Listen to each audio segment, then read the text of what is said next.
faithfully administering God's grace in its various forms, so people are going to see him. If anyone speaks, he should do it as one speaking the very words of God.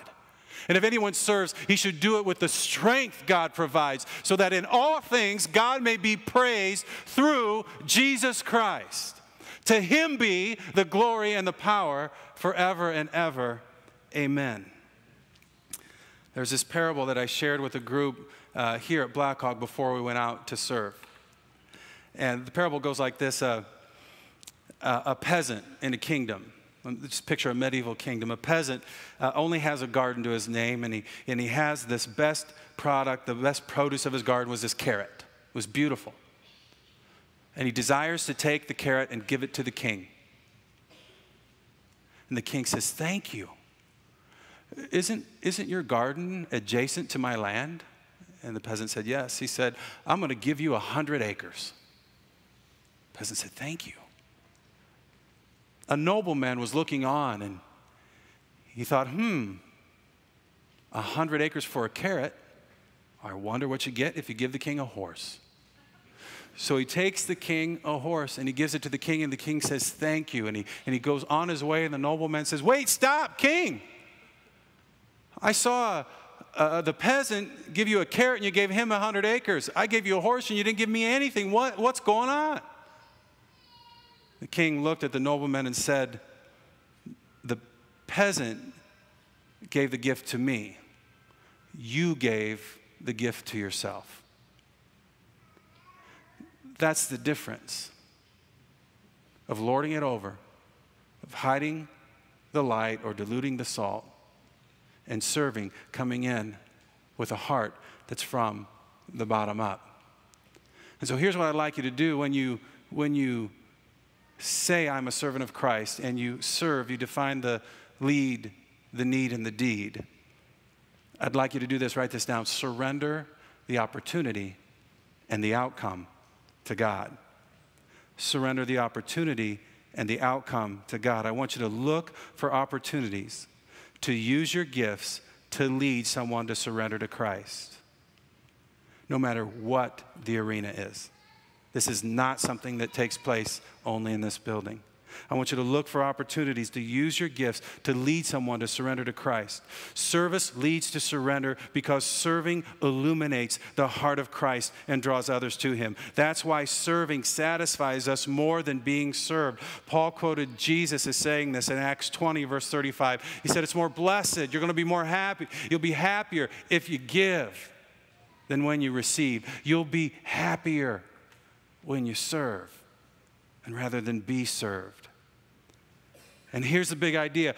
Christ in us cannot be diluted or hidden if we have truly surrendered our hearts and lives to him. Because it's not merely me serving. No, it's Christ in me. And people see him, and he can't be diluted, and he can't be hidden. And then they praise my Father in heaven because they see Christ in me. I decrease, he increases. And who we are to be determines what we are to do, which determines where we are to go.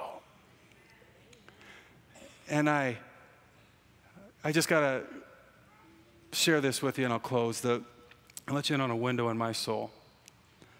Some nights when I can't quite fall asleep, and Corbin, if you want to come up, that'd be great. Some nights when I can't fall asleep, God brings to me in my mind pictures and images of people who I was a part of with you, who surrendered their lives to Christ. And I think, well, what if those scores of people, what if we didn't surrender the opportunity to actually lead them to Christ? And what if we just didn't surrender the outcome? What if we forced them and pressured them and micromanaged it? But then I see Vern, and I see Deanna, and I see Troy, and I see Regan, and I see all these people whose lives are changed because it was modeled to me through the elders and the staff who had a foresight beyond what I had to be servants and to serve other people That when you're serving those people, you surrender the opportunity to lead them to Christ and just surrender the outcome to Him. And then guess what they do? They become servants. And they serve. And others surrender to Christ because they're surrendering the opportunity and the outcome.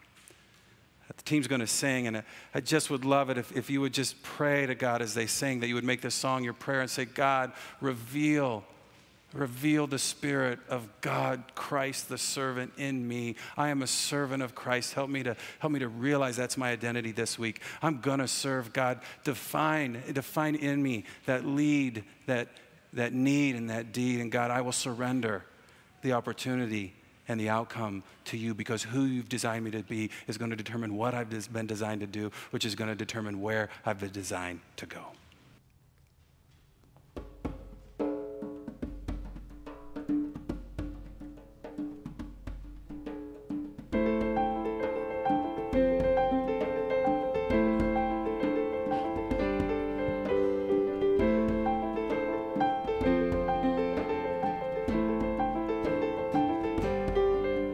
Lead on, O King eternal, the day of March has come. Henceforth in fields of conquest, thy tent shall be our home. Through days of preparation, thy grace has made us strong. And now, O King eternal, we lift our battle song.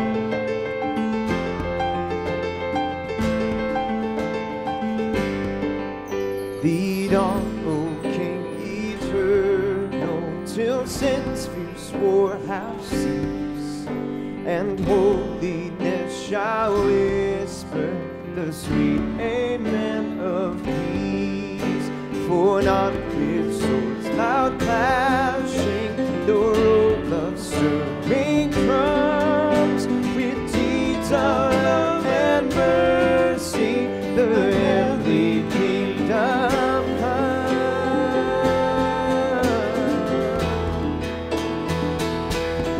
Eternal King, lead us on, immortal King, lead us on. Let the invisible be seen, for your honor, glory. Eternal King, lead us on in everything. Lead us on, you are the one and only.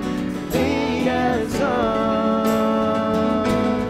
Eternal King, lead us on, immortal King.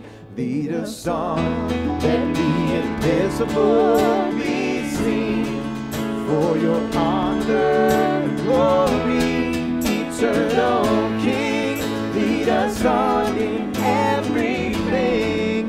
Lead us on, you are the one that